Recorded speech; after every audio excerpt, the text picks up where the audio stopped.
Hi everyone, Lawrence Hugo here from Credit Mediation Service. Hope you are well. I'm just going to, got you on my phone here. I'm just going to put you to my computer here so that I can now talk hands-free.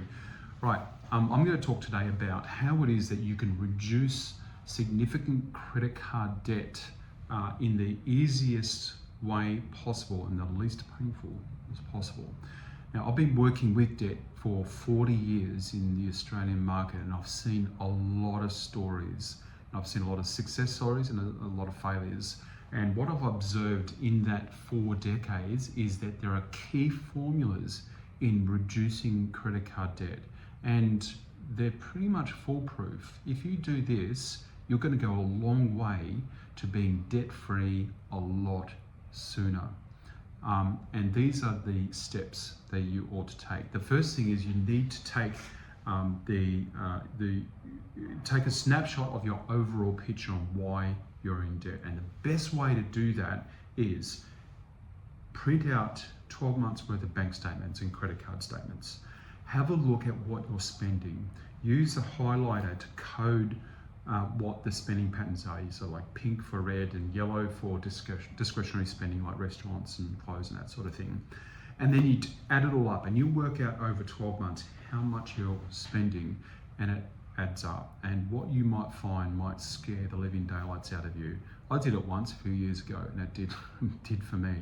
But little things build up. Like for example, you buy 2 cups of coffees a day. That's $10 a day.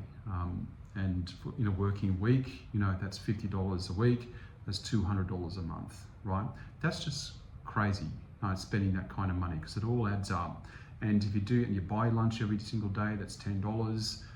You're buying morning tea, along with all the other little spendings like tolls and train fares and so on and so forth.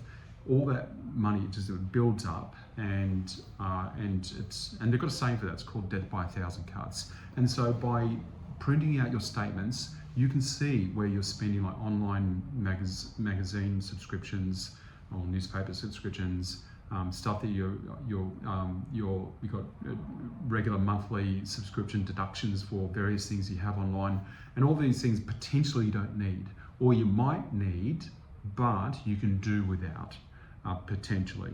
And so you can go through that process of working out what you need, what to chuck and what to keep, and you might be surprised at how much you can save over the course of 12 months. That alone could get you debt-free within 12 months or 24 months.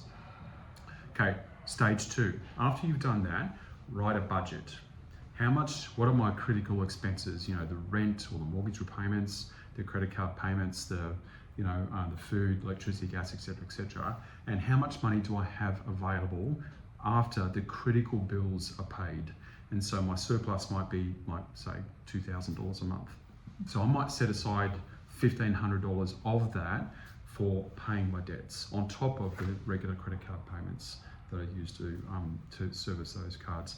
And by doing so and having a strict budget, taking $500 cash out every single month for your discretionary spending, for example, and putting everything else onto the bills, and then you just use the cash and nothing else. Or put it into a debit card and deposit that $500 or whatever your desired surplus will be, put it on a debit card, and then use that debit card to tap to wherever you go for taxis and restaurants and so on and so forth. So stage 1, you're working out where you're bleeding and how to stop the bleeding. Stage 2, you've done the budget, and then you can focus on where you're going to channel your surplus income into what debts or into your credit cards. Stage 3 is you've got to choose a payment method. Which credit cards are you going to pay? And there's 2 schools of thought on how you ought to prioritize the payment on the credit cards. You can either do it through an avalanche method, or you can do snowball method. So an avalanche method is that you focus on the highest interest rates only. So you might have, say, a Citibank credit card that you took out 12 months ago, and it's nil interest because it might be 24 month interest free. And so that one you probably want to not prioritize because it's interest free. So it makes sense to just pay the minimum monthly due payments on that. Whereas you might have a second tier lender credit card with a high interest rate at 21, 23, 28% or what have you. It's best to focus on that credit card and get that paid down as quickly as you can. And that way you're optimizing your money and you're saving money on the interest. Then you got the snowball method. So that was the avalanche method. Then you got the snowball method. And the snowball method is for those people who are encouraged by success. Motivation can be difficult for them. And this kind of works for me with my personality type. I'm very much encouraged by signs of success. And so if I've got a $500, for example, I've got a $500 payday card or or any like just any kind of $500 debt or $800 or $20 debt compared to a $30,000 debt, I might just get rid of that one, whatever the interest rate is. I'll get rid of that one. That one, it's paid and it's out of the way. And suddenly, I've dropped from 5 debts down to 4 debts. And then I'll focus on the next one, the 2,200 ANZ credit card. And then I'll pay that off over the next month or 2 months, and then it's gone. So I'm now down from 5 to 3, and I feel really encouraged by that. And so that on its own might be a better method if I'm encouraged, if I'm motivated by success. So there's the 2 ways you can pay down debt, the avalanche method or the snowball method. The one that I would encourage the most would be the avalanche method, to prioritize on the highest interest rates. That would make better sense from a financial perspective.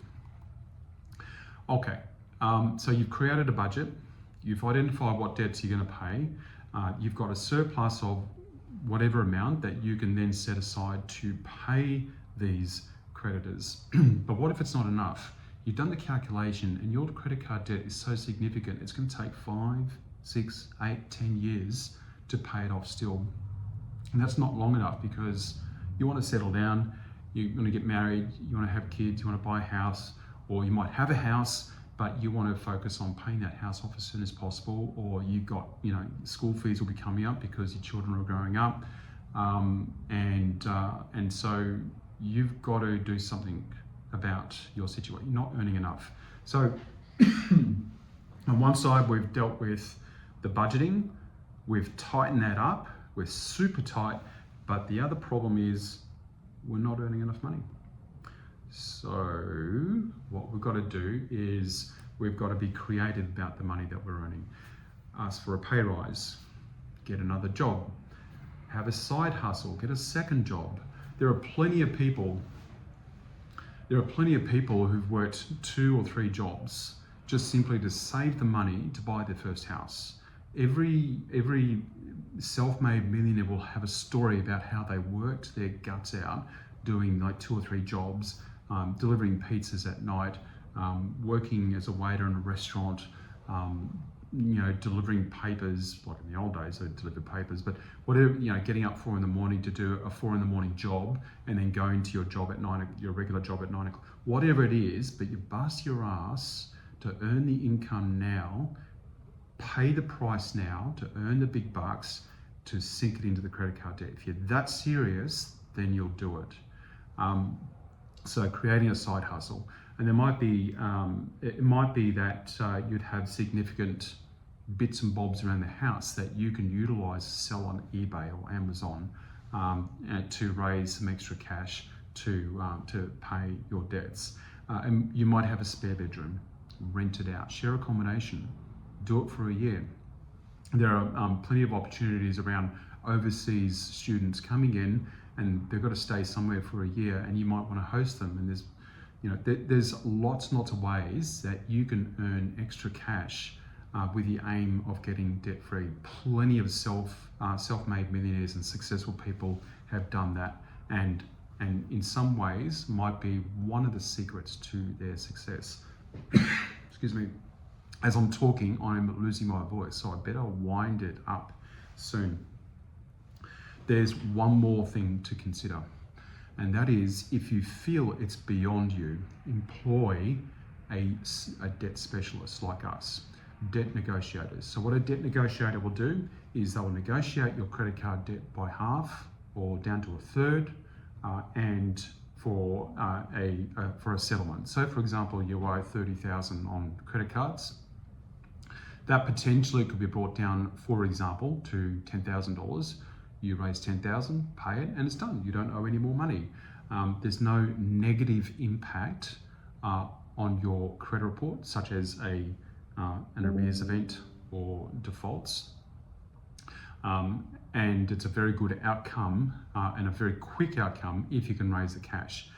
There's a lot of people who can't raise that kind of cash, so there's an alternative outcome for debt negotiators, and that is that a negotiator can facilitate a partial debt waiver and a medium-term interest-free payment plan. What that would look like is a $30,000 debt is reduced down to, say, $20,000, and the $20,000 is paid off over 7 years interest-free. And we find that when we're looking at that kind of outcome, the customer's monthly payments drop by 2/3, where they can easily afford the monthly repayments. They're saving $10,000 up front in this scenario for $30,000. But the kicker is it's interest-free, because that's the killer. You might have a debt for the next 10 or 20 years. You're not paying the debt off because of the interest, right? It doubles or triples depending on how long the debt hangs around. So using a negotiator to help you negotiate your way through financial trouble can be a very, very good option for you. So there it is. And there goes my voice. I'm just about to lose it now. So if you have any questions around debt negotiations or budgeting, feel free to give us a call, 1300 490 030. Take care, everyone. And by the way, this clip is not to be taken as legal or financial advice.